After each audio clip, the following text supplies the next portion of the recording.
আমরা যাচ্ছি জলযাত্রী দেখতে। বল পুচি, পুচি ঘুমোয় নে, খায় নে, ওকে মানে বেশিক্ষণ রাখা যাবে না, গিয়েই চলে আসতে হবে। দেখো শ্রীজি যাচ্ছে ছোট মনির সাথে। বৃষ্টি পড়েছে, কি সুন্দর প্রকৃতিটা, ভাল লাগছে তাই না? কিন্তু ছাতা নিতে ভুলে গেছি, আবার যদি আনতে যেতে হয় ছুটতে হবে, তাই না মাম্মা? বলো, বল বৃষ্টি আর পড়বি না। আমরা ছাতা নিতে ভুলে গেছি, নাহলে আবার যেতে হবে কাউকে একজন। সব রাস্তায় চলে এসেছি, তখন মনে পড়ছে এই রে ছাতা নিইনি, দিদু বুক করবে। দিদু আগে চলে গেছে, জলযাত্রী তোরা দেখতে যাবি না বলে বলছে আমি আগে যাই, তারপর তোরা আয়। আমাদের যাওয়ার আগে আমার মা জলযাত্রী দেখতে চলে এসেছিল, আর আমি কি যাব না সেই জন্য আরো লেট হয়ে গেল। মাঝে মাঝে বৃষ্টি আসছে, আবার থেমে যাচ্ছে, কি করব সেই জন্য ভেবে আনছি চ একবার অন্তত ঘুরে আসি।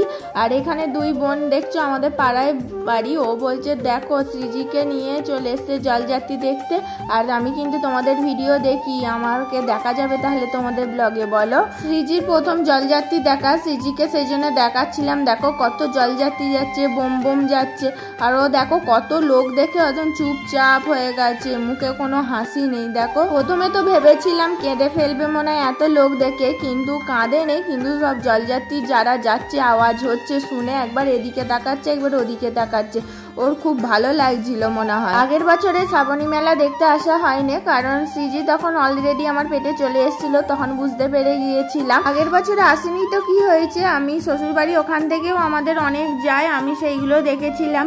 আর আমার বোন কিছু ভিডিও করেছিল, ভিডিওর মাধ্যমেও দেখেছিলাম। আগের বছরে প্রথম সোমবারে যে তুলনা জলযাত্রী গিয়েছিল, এবছরে কিছুই নয়, বছরে অনেক কমই গেছে। আর দেখো এগুলো আগের বছরের ভিডিও, দেখো কত সুন্দর সুন্দর ঠাকুর গিয়েছিল। আর আমি ভেবেছিলাম এবছরেও যাবে, কিন্তু এবছরে আমি যতক্ষণ দাঁড়িয়েছিলাম, বেশিক্ষণ ছিলাম না, আধ ঘন্টা মতন ছিলাম, আধ ঘন্টার মধ্যে একটাও তো দেখতে পাইনি ঠাকুর।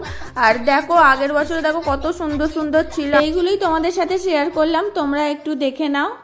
ওই দেখা চাই বাবার চূড়া, একসিটেই কলকে ধরাই যাচ্ছে কারা, বাবার চালা ভ্যানে কারা পাপি চালা, যাচ্ছে কোথায় তারকেশ্বরে, শ্রাবণ এলো আবার ঘুরে, বাবার বাড়ি অনেক দূরে, বাবার ভক্ত চলো জোরে।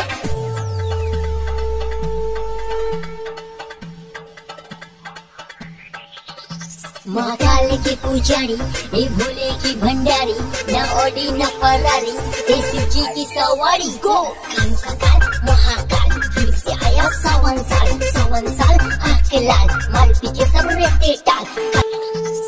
পূর্ণিমারই চাঁদের আলো দেখতে চমৎকার, এই রাতের আলোয় যেতে হবে তারকনাথের দুয়ার। এই আম পাতা জোড়া জোড়া, ত্রিশূল হাতে নাচে ভোলা, গাছের ডালে পাখির বাসা, বাবার কত ভালোবাসাই। আম পাতা জোড়া জোড়া, ত্রিশূল হাতে নাচে ভোলা, গাছের ডালে পাখির বাসা, বাবার কত ভালোবাসা। ওই দেখা যায় বাবার চূড়া, একসিটেই কলকে ধরাই যাচ্ছে কারা, বাবার চালা ভ্যানে কারা পাপি চারা, যাচ্ছে কোথায় তারকেশ্বরে, শ্রাবণ এলো আবার ঘুরে, বাবার বাড়ি অনেক দূরে, বাবার ভক্ত চলো জোরে।